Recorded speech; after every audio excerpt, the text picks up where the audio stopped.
Lahore college برائے خواتین university کے شعبہ سیاسیات نے 2 روزہ انٹرنیشنل کانفرنس کا انعقاد کیا۔ اس کانفرنس کا موضوع تھا conflict management in South Asia, یعنی جنوبی ایشیا میں تنازعات اور ان کا حل۔ اس کانفرنس میں مہمان خصوصی vice chancellor doctor Uzma Qureshi, political analysts professor doctor Hasan Askari, sir حبیب اکرم اور پروفیسر ڈاکٹر فرحت حق نے شرکت کی۔ اس کانفرنس میں حبیب اکرم صاحب کا کہنا تھا کہ کانفلکٹ ریزالو کرنے کے لیے کانفلکٹ کو سمجھنا اور ماننا بہت ضروری ہے۔ یہ اہم ترین بات یہ ہے کہ پاکستان کے اندر جو علم تک رسائی ہے وہ کافی مشکل ہو چکی ہے۔ پہلے تو کتابوں کا مسئلہ تھا، اب مسئلہ یہ ہے کہ کیا کتابیں لکھی جا سکتی ہیں، اب بات ہو سکتی ہے، کیا کوئی بات کہی جا سکتی ہے، اب مسائل یہ زیادہ ہو چکے ہیں۔ جو خاص طور پر جو علم کے جویا لوگ ہیں، طالب علم ہیں، جو وہ لوگ ہیں جو پڑھ رہے ہیں، ان کے لیے 2 بنیادی چیزیں ضروری ہیں کہ وہ ایک تو آزادی فکر سے، یعنی وہ سوچ سکیں، اور دوسری بات یہ ہے کہ وہ ہر اس سورس تک رسائی ان کی ہو جہاں سے انہیں میٹیریل ملتا ہے اپنی تعلیم کو آگے بڑھانے کے لیے۔ انفارچونیٹلی پاکستان میں یہ پرابلم رہا ہے، آج بھی ہے، اور آج کچھ زیادہ شدید اس لیے ہو گیا ہے کہ دنیا بھر میں یوٹیوب اور اس طرح سے جو دیگر پلیٹ فارم ہیں وہ اسٹوڈنٹس کو مدد فراہم کر رہے ہیں، لیکن پاکستان کے اندر ان کے اوپر پابندیاں لگانے کی بات ہو رہی ہے، پاکستان کے اندر انہیں کنٹرول کرنے کی بات ہو رہی ہے۔ تو لہٰذا اب اس میں درخواست ہی کی جا سکتی ہے یا مطالبہ کیا جا سکتا ہے کہ جو حکومت یا ذمہ دار اکابر ہیں وہ اپنی اداؤں پہ ذرا غور کریں، اور بلکہ اپنی حرکتوں پہ ذرا غور کریں، اور ان چیزوں کو عام لوگوں تک، یعنی بالخصوص اسٹوڈنٹس تک ان کی رسائی ممکن بنائیں اور بہتر۔ بعض لوگ ایسا ہی سمجھتے ہیں، دنیا بھر میں حکمران ایسا ہی سمجھتے ہیں، اور وہ حکمران جتنے کم جمہوری ہوتے ہیں وہ اتنے ہی زیادہ مستبد ہوتے ہیں، اور وہ یہ سمجھتے ہیں کہ وہ دنیا پر حکم چلا سکتے ہیں اور اپنے لوگوں کو غاروں میں دھکیل سکتے ہیں۔ اس طرح کے بہت سارے لوگ ہر جگہ پائے جاتے ہیں۔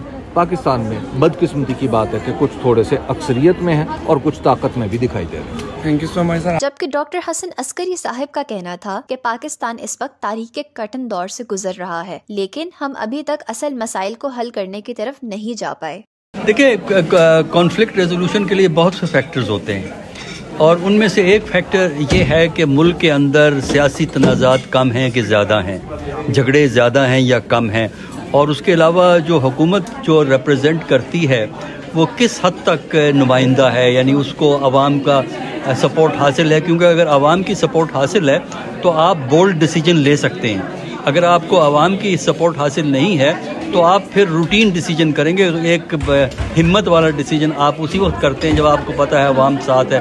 تو نمائندہ حکومت کا ہونا، عوام کا آپ کے ساتھ ہونا کسی پالیسی کی کامیابی کی بنیادی شرط ہوتا ہے۔ اور سر آپ سمجھتے ہیں پاکستان صحیح سمت میں؟ دیکھیں، پاکستان کوشش تو کر رہا ہے، پاکستان کے بین الاقوامی مسائل بھی ہیں، ڈومیسٹک مسائل بھی ہیں، اور اس سے بڑھ کر جو لوگوں کے عام آدمی کے مسائل ہیں وہ زیادہ شدت اختیار کر گئے ہیں۔ غربت اور افلاس کا ہے، مہنگائی کا ہے۔ حکومت کہتی ہے کہ مہنگائی کم ہو گئی ہے، لیکن بازار میں جائیں تو ہمیں یہ چیز نہیں ملتی، وہاں قیمتیں ہیں۔ اور اصل میں آپ کو کاسٹ آف لیونگ کو دیکھنا ہوتا ہے کہ ایک بندہ جو اپنا گھر چلاتا ہے، جس میں ٹرانسپورٹ کا خرچہ بھی ہے، جس میں اور بجلی کا بل بھی ہے، گیس کا بل بھی ہے، آپ کو یہ دیکھنا ہوتا ہے جو آپ نے گھر چلانا ہے اس کی کاسٹ جو ہے پہلے سے کم ہوئی ہے کہ بڑھی ہے، اور وہ کاسٹ چونکہ بڑھی ہے اس لیے عوام میں پریشانی اور نا امیدی کے اثرات ہمیں کافی نمایاں نظر آتے ہیں۔ Thank you. Chairperson political science department professor Ayesha Shahbaz کا کہنا تھا کہ جہاں بھی 2 لوگ ہوں وہاں کانفلکٹ ہوتا ہے، تو یہ کیسے ممکن ہے جہاں 2 ملک ہوں وہاں کانفلکٹ نہ ہو؟ علم، شعور اور تعلیم وہ عناصر ہیں جو ریاست کو اس قابل کرتے ہیں کہ وہ کانفلکٹ کے روٹ کاز کو جانتے ہوئے کانفلکٹ کو مینج کرنا سیکھے۔ دیکھیں، کانفلکٹ کی ایک سمپل سی ڈیفینیشن تو یہ ہے کہ جب بھی کوئی 2 لوگوں کے درمیان ڈس ایگریمنٹ ہو، ایک ڈفرینس آف اوپینین ہو، وہاں سے کانفلکٹ جنریٹ ہوتا ہے۔ لیکن میرا خیال ہے کہ اس سلسلے میں ضرورت اس بات کی ہے کہ اس کانفلکٹ کو کس حد تک ہم مینیج کرنے کی کوشش کرتے ہیں اور ہم پرابلم سالونگ اپروچ کی طرف جاتے ہیں۔ اور میرا خیال ہے کہ پاکستان جیسی ڈیولپنگ سٹیٹس میں پرابلم سالونگ اپروچ کی بہت زیادہ ضرورت ہے، چاہے وہ پولیٹیشنز ہوں، وہ ایکڈیمیا ہو، وہ جرنلسٹ ہوں، ہر سیکٹر میں، چاہے وہ اکنامک سیکٹر ہو، ہر جگہ ہمیں کانفلکٹ مینجمنٹ کی ضرورت ہے۔ اور جب تک ہم ایسی ٹیکنیکس جس میں ریکنسیلیشن ہے، نیگوسیشنز ہیں، ڈائلاگز ہیں، کانفیڈنس بلڈنگ میئرز ہیں، جب تک ہم ان ٹیکنیکس کو اپلائی نہیں کریں گے، میرا خیال ہے کہ ہم کانفلکٹ کو مینیج نہیں کر سکتے، کیونکہ کانفلکٹ تو ہیومن نیچر میں ہے. Whenever there are 2 or more people there will be conflict and conflict lies in human nature. تو ہم اس چیز سے انکار نہیں کر سکتے کہ کانفلکٹ جو ہے وہ ہم دنیا سے ختم کر سکتے ہیں، لیکن ہم ان کو مینیج کر سکتے ہیں، ہم ان کی انٹینسٹی کو کم کر سکتے ہیں. تو ہماری بھی یہی کوشش ہے کہ اس طرح کے ڈائلاگز اور اس طرح کے جو اکیڈمک فورمز ہیں ان کے تھرو ہم اس طرح کی ڈبیٹس اور ڈسکورسز کو جنریٹ کریں جس کی وجہ سے ہم کانفلکٹ مینجمنٹ کی طرف جا سکیں.